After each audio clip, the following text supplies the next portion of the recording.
Sir, একটা বিজেপির পক্ষ থেকে অভিযোগ করা হয়েছিল যে দুটো টিউবওয়েল হয়েছে, দুটো টিউবওয়েল তাদের নিজের নিজের বাড়িতেই হয়েছে। তো আপনারা বলেছিলেন এর আগে যে তদন্ত করে দেখা হবে, কি উঠে এসেছে তদন্ত?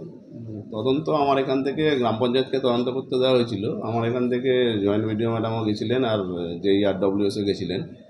তারা গিয়ে তদন্তে এটা দেখেছেন, শালুকা গ্রামে স্বপন লোহার আর সঞ্জয় লোহার এদের বাড়ি থেকে, মানে বসতি বাড়ি থেকে প্রায় 80-90 মিটার দূরে ওদেরই একটা জমিতে, যেখানে ওরা NOC দিয়েছে জনসাধারণের জন্য, ওরা একটা নলকূপ খননের মানে পারমিশন দিয়েছে, সেখানে একটা নলকূপ খনন হয়েছে। আর শালুকা গ্রামের ক্ষেত্রে যেটা হয়েছে, সেইখানে পঞ্চায়েতের যে নলকূপটা খননের কথা বলা হয়েছিল সেটা এখনও খননই করা হয়নি, ওটার ওয়ার্ক অর্ডার দেওয়া হয়েছে কিন্তু কাজটা এখনও হয়নি। এই অভিযোগের বিষয়ে এখন কি বলবেন? সুতরাং মানে তদন্ত করে এটা দেখা যাচ্ছে সেই অভিযোগের কোনো সারবত্তা নেই এবং অভিযোগটা ভিত্তিহীন। আর যেটা ওয়ার্ক অর্ডার দেওয়া হয়েছিল সেটা এখন কাজই হয়নি? না, সেটা তো পঞ্চায়েত থেকে বলা হয়েছে, এখনও কোনো কাজ হয়নি, এবং আমার এখান থেকেও যেটা দেখা হয়েছে সেরকম কোনো কাজ শুরু হয়নি ওদের এখন। অভিযোগ ছিল, একদমই ভিত্তিহীন অভিযোগ। এটা ষড়যন্ত্র করা হয়েছিল। তারা করছে।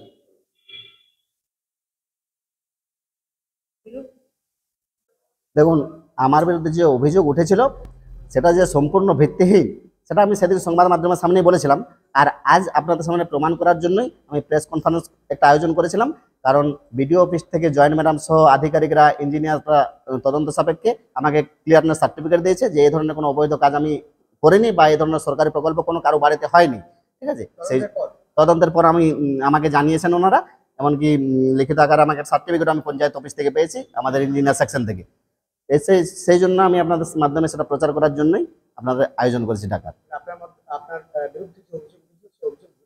সম্পূর্ণ ভিত্তিহীন, কারণ আমাকে শুধুমাত্র রাজনৈতিকভাবে তারা পেরে উঠছে না বলেই আমাকে ব্যক্তিগতভাবে আমাদের যাতে কালিমা লিপ্ত হয়, সেই জন্য রাজনৈতিকভাবে আমাকে প্রতিহিংসা পরায়ণভাবে তারা কাজ করে চলেছে। আমাকে কোনোভাবে উন্নয়নে স্তব্ধ করতে পারছে না। মমতা বন্দ্যোপাধ্যায়ের যে উন্নয়নের ধারা সেটাকে স্তব্ধ করতে পারছে না, তার জন্য কালিমা লিপ্ত করার চেষ্টা করছে।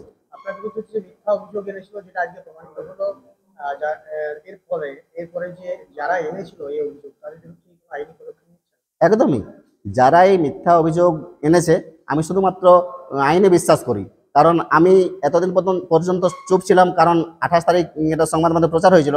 তবু আমি এতদিন পর্যন্ত চুপ ছিলাম এই কারণেই, কারণ আমি তদন্তকে বিশ্বাস করি। তদন্ত সাপেক্ষে যে রিপোর্ট উঠে আসছে সেটাকে আমি বিশ্বাস করি।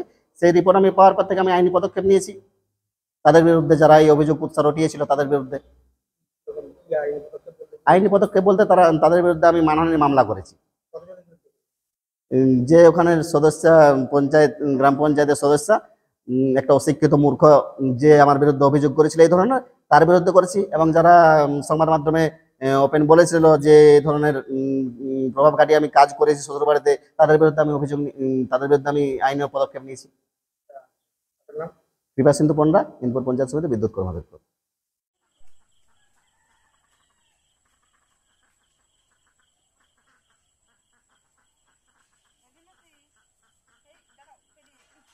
उठा नेला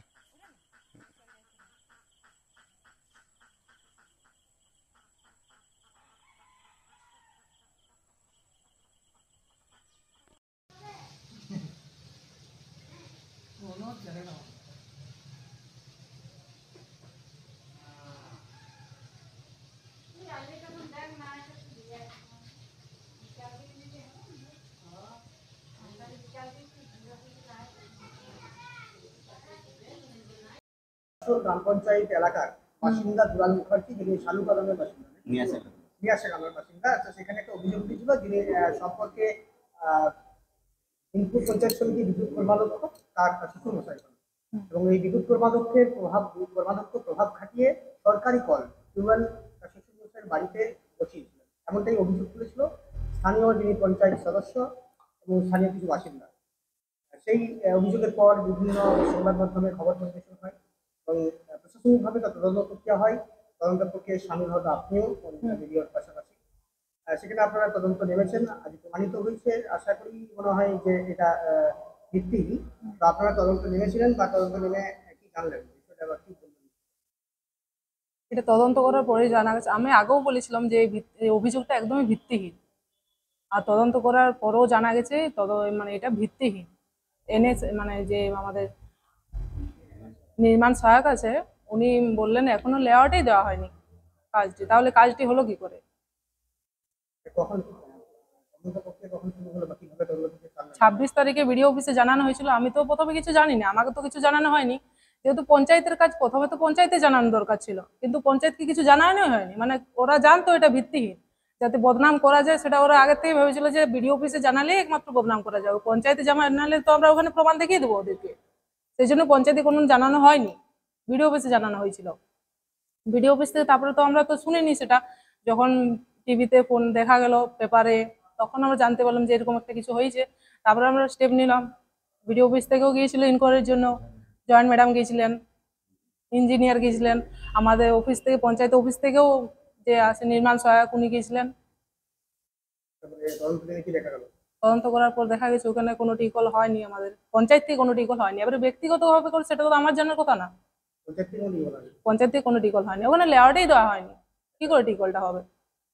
যে অভিযোগ আনা হয়েছিল সে অভিযোগ একেবারে ভিত্তিহীন। ভিত্তিহীন, একদম ভিত্তিহীন। পঞ্চায়েতের যে যারা অভিযোগ এনেছিল এইভাবে তার বিরুদ্ধে কি পঞ্চায়েতে প্রত্যেক কোনো প্রতিক্রিয়া এবং আইনি পদক্ষেপ নেওয়া? আমি নিয়েছি আইন পদক্ষেপ। যেহেতু আমার মানে একটা বদনাম করা হয়েছে, এটা পঞ্চায়েতের বদনাম করা হয়। পঞ্চায়েতের বদনাম করা হয়েছে, ওই জন্য আমি একটা আইনি পদক্ষেপ নিয়েছি। আপনার নাম?